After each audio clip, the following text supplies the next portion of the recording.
അതുകൊണ്ട് ആ ഭിത്തിയിലിരിക്കുന്ന പല്ലി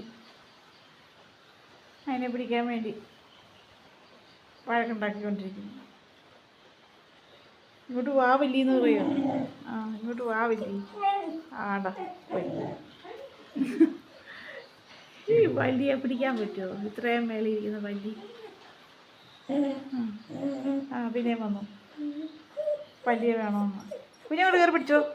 അവിടെ പോയി പിടിച്ചോ. പിടിച്ചോ.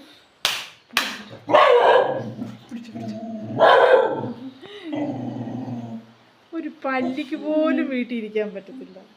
അല്ലേ രസായേ? പല്ലി അവിടെ ഇരുന്നോട്ടെ. അവളുടെ വീട്ടിൽ ആരും അതിക്രമിച്ച് കയറില്ലെന്നാ അവളുടെ നിയമം. പറഞ്ഞുകൊണ്ടേ ഇരിക്കുക പല്ലിയെ. ചീത്ത വിളിക്കുമോ പെണ്ണ്?